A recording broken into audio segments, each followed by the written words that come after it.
स्वागत है आपका आपके अपने चैनल लक्ष्मी नारायण एकेडमी में।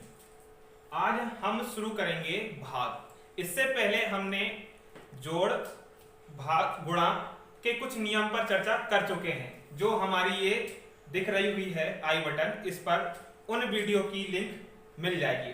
ठीक, आज शुरू करेंगे हम संख्याओं का भाग या संख्याओं के भाग के जितने भी सारे नियम हैं उन चीजों पर आज हम चर्चा करेंगे। तो संख्याओं का भाग का मतलब क्या है?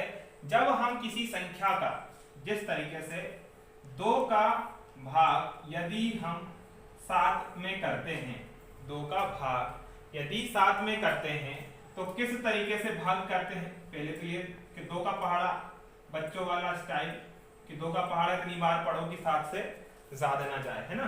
तो 2 का पहाड़ा 3 बार में 6 आता। ठीक, इन दोनों को क्या करना है? घटाना है। इस तरीके से ये भाग हो जाता है। इन भागों को मिलाकर एक नियम और एक सूत्र का निर्माण होता है जिसको हम भाज्य बराबर भाजक गुणा भागफल प्लस शेषफल बोलते हैं।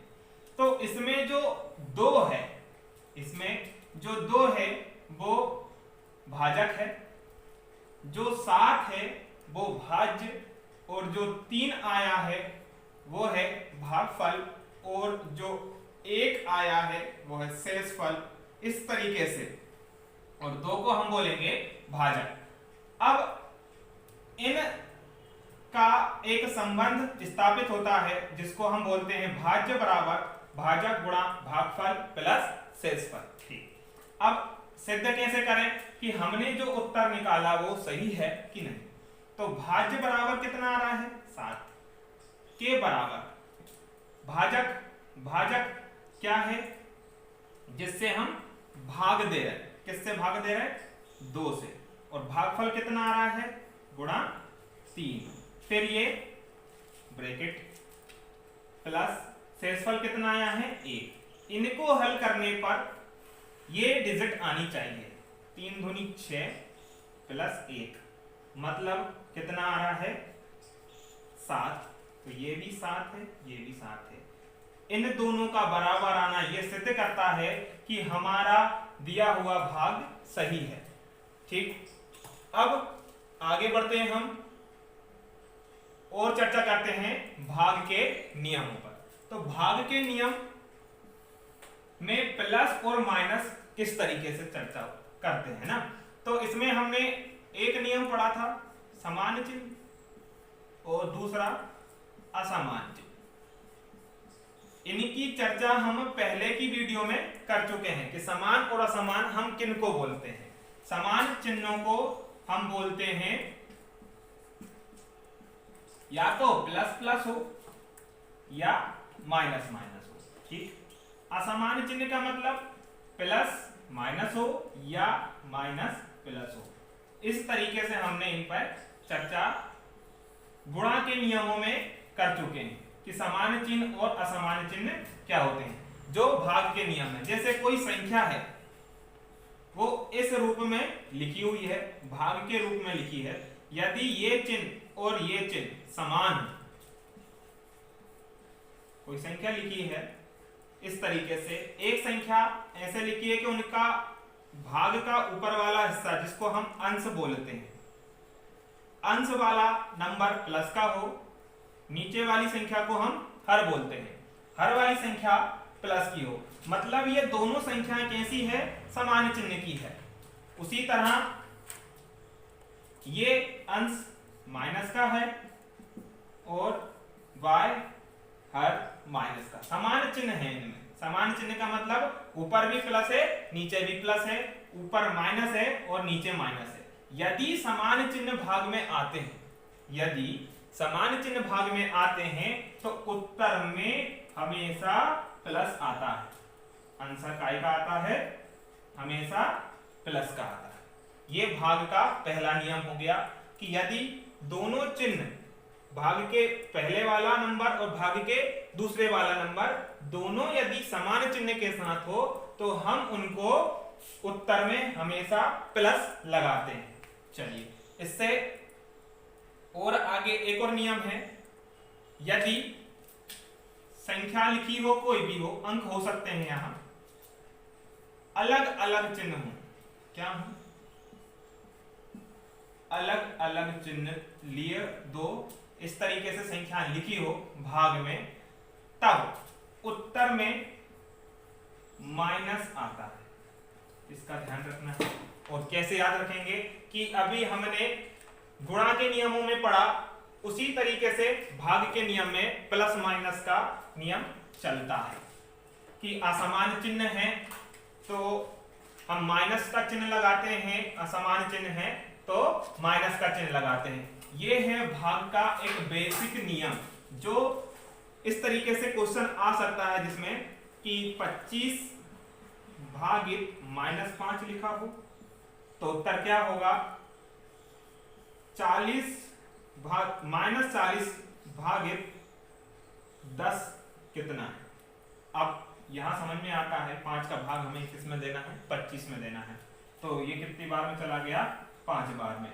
अब प्लस का 25 है और माइनस का 5 है, तो उत्तर में काय का चिन्ह आना चाहिए, माइनस का। क्यों आना चाहिए, अभी चर्चा हुई है कि असमान चिन्ह में, असमान चिन्हों में उत्तर में आने वाला चिन्ह माइनस होता है। ठीक उसी तरह 10 का भाग यदि हम 40 में करें तो कितना आएगा, 4 आएगा। बड़ी संख्या का यहाँ पे कोई मतलब नहीं है, सीधा मतलब है यदि असमान चिन्ह है तो उत्तर का चिन्ह माइनस का रहेगा। ठीक है, चलिए अब आगे देखते हैं। हमने इन चीजों पे चर्चा कर चुके हैं कि प्लस माइनस भाग में किस तरीके से चलते हैं, और प्रश्न केवल प्लस माइनस के हिसाब से ही आता है कि माइनस का उत्तर सही है या प्लस का उत्तर सही है। चलो अब हम पढ़ना शुरू कर रहे हैं विभाज्यता के नियम। विभाज्यता का मतलब क्या होता है कि वह संख्या जिसमें प्रश्न पूछता है कि इसमें 2 से भाग जा सकता है कि नहीं, 3 से भाग जा सकता है कि नहीं, 4 से भाग जा सकता है कि नहीं। इस तरीके से इनके बहुत सारे नियम हैं जो आज हम समझेंगे। इन नियमों का उपयोग हम लघुत्तम समावर्तक, एलसीएम, महत्तम समावर्तक, एचसीएफ प्रकार के प्रश्नों में बहुत आसानी से कर लेंगे।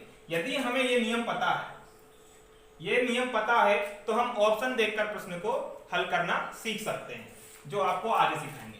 ठीक, तो पहला नियम है 2 से विभाज्यता का नियम। 2 से विभाज्यता का नियम का मतलब क्या होता है कि 2 से विभाज्यता का मतलब कि किसी संख्या का इकाई अंक,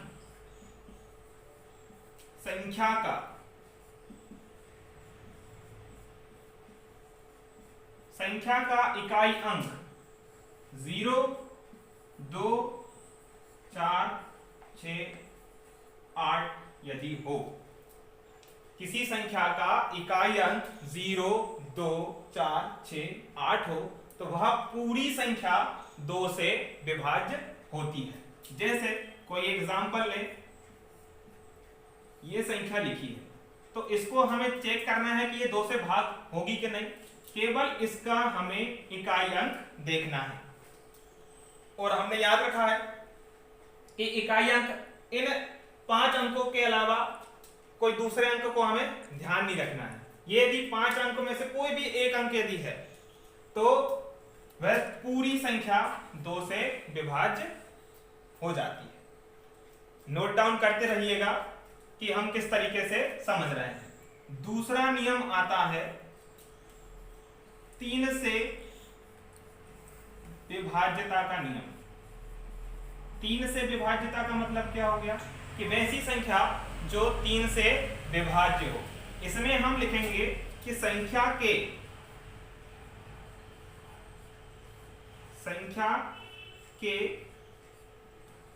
अंकों का योग,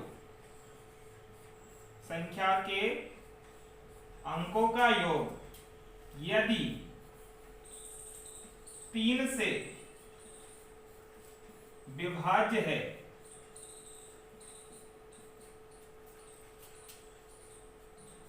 तो वह संख्या पूर्णतः 3 से विभाज्य होगी। जैसे कोई संख्या ले, इस तरीके से कोई संख्या है अब इनमें अंक देखें हमने 5, 3 और 1, इसमें हम 3 से भाग करने नहीं लग जाएंगे, हम केवल इनके अंकों को जोड़ेंगे। 5 प्लस 3 प्लस 1, 5 और 3 8 और 1 9, 9 3 के पहाड़े में आता है, तो हम ये चेक कर लेंगे कि 9 जब 3 के पहाड़े में पता है कि आता ही है, तो ये पूरी संख्या 3 से विभाज्य हो जाएगी। ठीक है, समझ में आ रहा होगा कि 2 से विभाज्यता के नियम में हमें क्या चीज याद रखनी है, 3 से विभाज्यता के नियम में हमें केवल क्या तरीका याद रखना है। एक दो बार जब हम इनको प्रैक्टिस कर लेंगे प्रैक्टिस सेट के माध्यम से, और हमारे जो प्रैक्टिस सेट है वो हम आपको पीडीएफ के माध्यम से टेलीग्राम चैनल पर प्रोवाइड करवा देंगे, जिसमें आपको पहले सॉल्व करना है, फिर हम उसका वीडियो सॉल्यूशन लेकर आपको बताएंगे। ठीक है, इस तरीके से अभी हमने सीख लिया 2 और 3 के विभाज्यता के नियम। अब आगे चलते हैं हम, अगला 4 से विभाज्यता का नियम। ये क्या कहता है, 4 से विभाज्यता, 4 का मतलब वैसी संख्या जिसका इकाई और दहाई अंक, इकाई और दहाई अंक यदि 4 से विभाज्य करता है, इन दोनों अंकों से मिली हुई संख्या यदि 4 से विभाज्य हो जाती है तो वह पूरी संख्या 4 से विभाज्य होगी। जैसे 5 4, इस तरीके से कोई भी संख्या लिखी है। अब पूछ लिया कि बताइए इस संख्या को 4 से विभाज्य कर सकता है कि नहीं, तो इसको चेक करने के लिए हम 4 से भाग करने नहीं बैठेंगे, हम आखिरी के इकाई और दहाई से मिलकर बनने वाली संख्या को देखेंगे। तो इकाई और दहाई से मिलने वाली संख्या कितनी है, 24। अब इसमें हम 4 से भाग करने की कोशिश करें, किस तरीके से करेंगे कि ये तो सीधा समझ में आ रहा है, चला गया, शेषफल कुछ नहीं बचा, शेषफल नहीं बचा है तो मतलब ये पूरी संख्या 4 से विभाजित हो जाएगी। समझ में आ रहा होगा, और इस चीज को नोट भी करते जाएं कि वह संख्या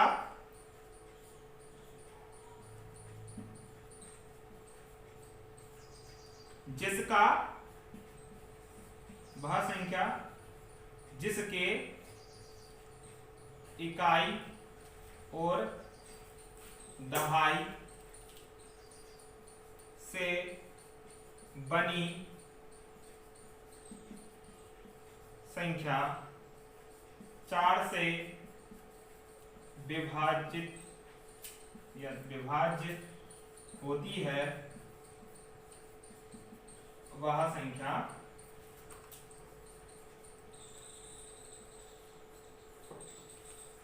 चार से पूर्णतः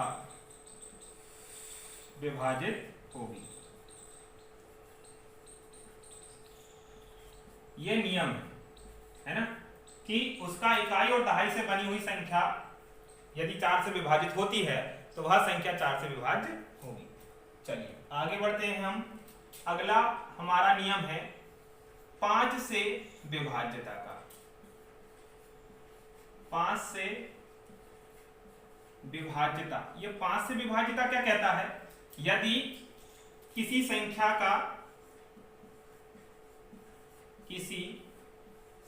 का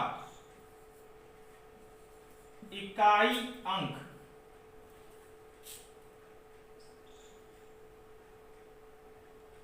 किसी संख्या का इकाई अंक यदि 5 या 0 हो, किसी संख्या का इकाई अंक, क्या इकाई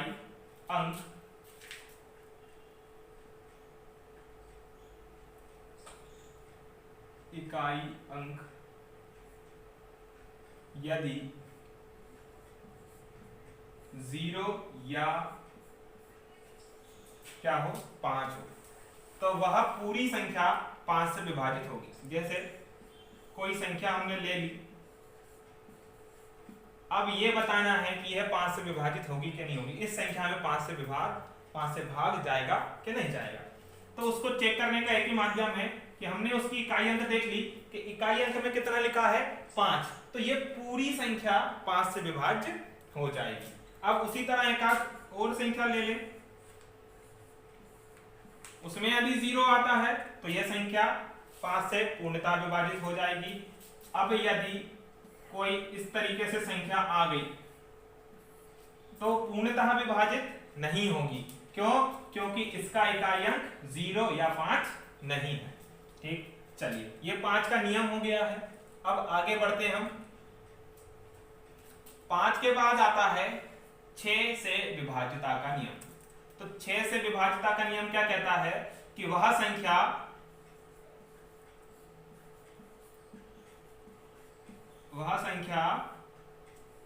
जो 2 व 3 से विभाज्य हो, 2 व 3 से विभाज्य हो, वह संख्या 6 से भी विभाज्य होगी। क्यों होगी? कि 6 के गुणनखंड हम इस तरीके से कर सकते हैं। जब इस तरीके से कर सकते हैं तो वो क्या कहलाता है कि वो संख्या 2 से भी विभाज्य होगी और 3 से विभाज्य भी होगी। जिस तरीके से हम लिख दें 6 1 6, कोई एक संख्या है, तो इसको चेक करने के लिए पहला एक माध्यम क्या है कि 2 को चेक करें। 2 का इकाई अंक कितना होना चाहिए? 0 2 4 6 8। तो हमें यहां समझ में आ रहा है कितना है? 6 है, मतलब 2 से विभाज्य हो जाएगी। अब चेक क्या करना है कि 3 से विभाज्य है या नहीं। तो इसके लिए 3 का नियम कि अंकों को जोड़ दो और संख्या देखो, 6 7 और 6 6 7 13। अब बताओ क्या यह संख्या 3 से विभाज्य है? नहीं है, 3 से विभाज्य नहीं है। 2 से है लेकिन 3 से नहीं है। तो इस तरीके से ये बनी संख्या 6 से विभाज्य नहीं होगी। उसी तरह और दूसरी संख्या ले लें, जैसे एक संख्या हमने ये ले ली। ठीक, अब ये इकाई अंक क्या बच रहा है? 6। तो 6 मतलब 2 से विभाज्य है। 6 और 3 को जोड़ दें तो कितना बनता है? 9। इस तरीके से ये संख्या 6 से विभाज्य हो जाएगी। ठीक है, चलिए आगे बढ़ते हैं हम। अगला नियम है हमारा 7 से विभाज्यता का नियम। 7 से विभाज्यता का नियम ये कहता है कि उसके इकाई अंक में 2 का गुणा किया जाए। इकाई अंक में 2 से गुणा कर शेष बची संख्या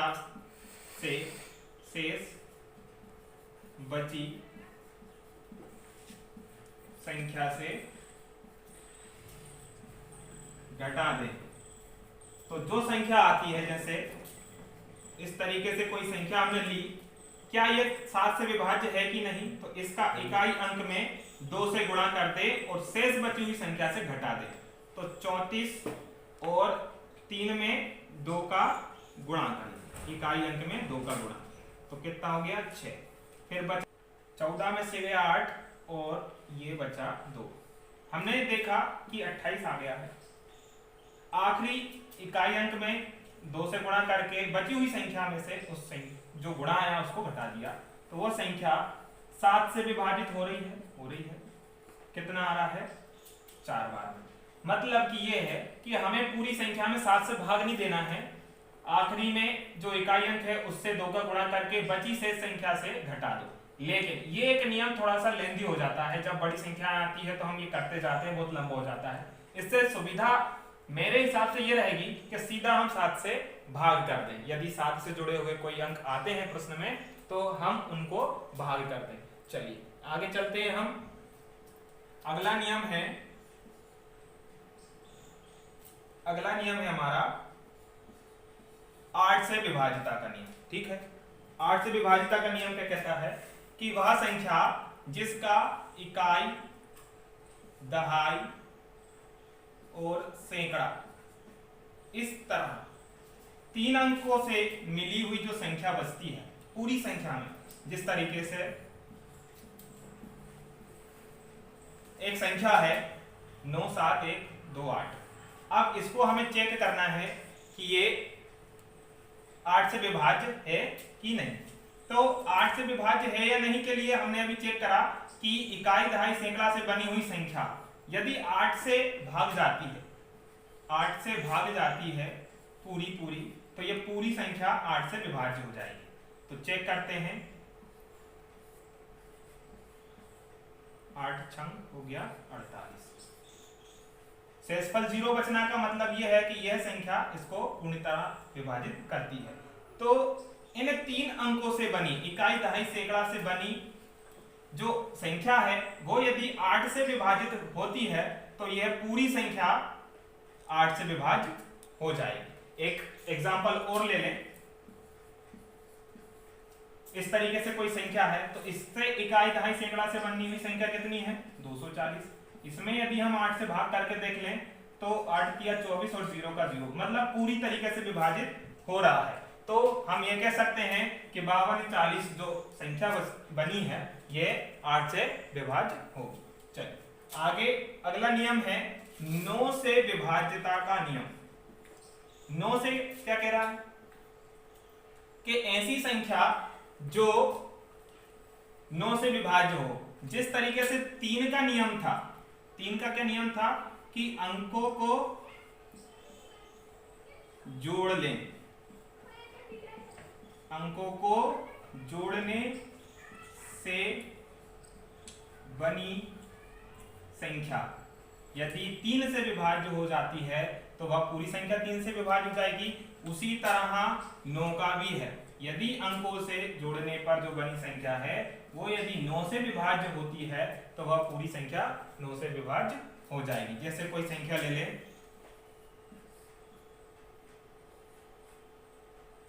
ऐसे कोई संख्या है, अब यदि हम इसको जोड़ें तो 6 + 3 + 7 + 2, तो 6 और 3 9, 9 और 7 16 और 2 18। ये संख्या 9 से पूर्णतः विभाजित है, क्योंकि 9 के पहाड़े में 18 2 बार में कट जाता है। इस तरीके से हम चेक कर सकते हैं कि कोई संख्या 9 से किस तरीके से विभाजित है या नहीं। अगला है 10 से विभाजिता के नियम। 10 से, जिसका इकाई अंक किसी संख्या का इकाई अंक यदि 0 हो, क्या हो, 0 हो या 0 हो, तो वह संख्या पूर्णतः 10 से विभाजित होगी। जैसे इकाई अंक क्या आ गया? 0। यदि 0 नहीं आता है, जैसे यदि ये संख्या इस तरीके से लिखी होती, 0 नहीं होता तो यह संख्या 10 से विभाजित नहीं है। इकाई अंक में क्या होना चाहिए? 0 जरूर होना चाहिए, तो वो 10 से विभाजित होती है। अगला नियम आता है बहुत इंपॉर्टेंट, इससे जुड़े हुए सवाल जरूर पूछा जाता है, 11 से विभाजिता का नियम। इससे जुड़ा हुआ प्रश्न जरूर आता है प्रश्न में, इसका ध्यान रखना कि कोई एक संख्या है इस तरीके से लिखी है कि 1361052। अब नियम क्या है उसको मैं बता दूं कि ऐसी संख्या को हमें यदि चेक करना है तो इनके नंबर शुरुआत से गिन लें। 1 2 3 4 5 6 7 7 स्थान हैं। 7 स्थानों में जो विषम स्थान हैं 1 3 5 और 7, इनको अलग निकाल के जोड़ना है। जो सम स्थान हैं उनको अलग जोड़ना है और इनका अंतर निकालना है। जैसे 1 6 फिर 0 और दूसरी तरफ होगा 3 1 और 5, इसके साथ अगला नंबर 2 का भी आएगा। इनका यदि हम अंतर निकाल लें कि जो विषम अंकों के स्थान पर जो अंक हैं वे और जो सम अंकों के स्थान पर जो अंक हैं उनको यदि जोड़ लें और जोड़ने के बाद आखिरी में घटा लें, तो यदि वो 11 के नंबर में आने वाला नंबर आए या 0 आ जाए, 11 के पहाड़े में आने वाला कोई अंक आ जाए या 0 आ जाए तो वह संख्या 11 से पूर्णतः विभाजित होती है। चेक करते हैं, 7 और 2 9 माइनस 5 6 और 3 9 0। तो मतलब कि ये हो गया, यह संख्या 11 से पूर्णतः विभाजित होती है। इसमें एक प्रश्न ऐसे आता है, एक लिखा रहेगा और यहां कुछ स्टार बना होगा, बची हुई संख्या इस तरीके से होगी और बोलते हैं यदि ये प्रश्न बताइए कि स्टार की जगह इसकी जगह क्या होगा यदि ये संख्या 11 से विभाजित करती है तो उसका एक ही नियम है कि हम उनके जो अंक है उनको हम जोड़ लें और घटा लें। जो अंक बचता है, जो यहाँ शेष बचेगा कि अंतर करने पे 0 आ जाए या जोड़ने पे 11 से विभाजित होने वाली कोई संख्या आ जाए, 11 आ जाए, 22 आ जाए, 33 आ जाए, मतलब कि 11 के पहाड़े से संबंधित कोई अंक आ जाए तो यह पूरी संख्या 11 से विभाजित करेगी। ठीक है, इस तरीके के प्रश्न हम सेट पेपर में लगाएंगे, है ना।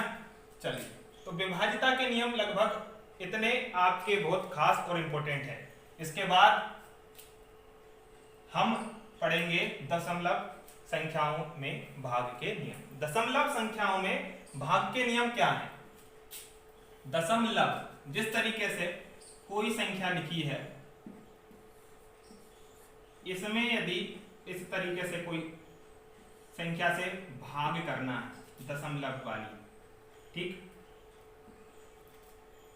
तो इसमें क्या नियम रहेंगे, दशमलव किस तरफ से कैसी आएगी, ये हमें ध्यान रखना है। मान लो इसका उत्तर ABCD कुछ भी आ जाता है भाग करने पर, ठीक है। अब भाग करने पर कोई भी अंक आता है तो हम दशमलव कहाँ लगाएंगे, तो इसको चेक करने के लिए एक नियम से पहले कॉन्सेप्ट समझ लो। पहले तो ये समझो कि उसमें कोई दशमलव नहीं है, इसका दशमलव हटाते हैं यदि ऐसे, तो हम 1 लगाएंगे और जितने अंक सीधे हाथ तरफ है उतने 0 नीचे की तरफ। नीचे का दशमलव जब हटेगा तो ऊपर वही दशमलव हट के 1 और अगले अंक का 0। अब यदि हम 0 से 0 का सॉल्यूशन कर लें तो जो बची हुई संख्या है, अब 52 × 10 आता है, तो जब ये 10 बचता है तो इसमें इकाई अंक के बाद जो उत्तर में आएगा उसमें हम दशमलव लगाएंगे। जैसे 5 6 2 4 में यदि 5200 का इंटू करें, भाग करें, सॉरी, जब भाग करा तो इकाई अंक के एक अंक बाद दशमलव आएगा। ठीक है, इधर अंक छोटे बड़े हो सकते हैं, ये मैंने भाग करके नहीं बताया है, ये केवल दशमलव का संबंध है। चलो एक एग्जांपल और समझते हैं। जैसे 0.8 का 52 में भाग करना है, ठीक है, 0.8 का 52 में भाग करना है, तो 8 से यदि हमने 52 में भाग करा तो किस तरीके से बनेगा,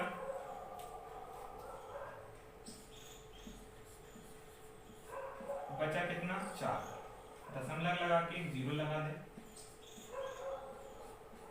इस तरीके से ये पूरा भाग हो गया। अब समझ लो कि इसके साथ कोई दशमलव नहीं था, तब जाकर इसका आंसर आया था 6.5, लेकिन इसके बटे में एक दशमलव और है, तो इसको दशमलव हटाने के लिए क्या करते हैं, गुणा 10 करते हैं, तो वो जो गुणा 10 चल रहा था वो उसके साथ है, अब वो गुणा 10 यहां कर लेंगे। फिर गुणा का नियम हमने पढ़ा था कि दशमलव गिनते हैं हम, तो गिनते कैसे हैं, इकाई अंक के बाद है, लगा लिया, सीधा उत्तर आ गया हमारे पास कि बिना दशमलव के किस तरीके, मतलब दशमलव का भाग में किस तरीके से नियम होता है। चलो,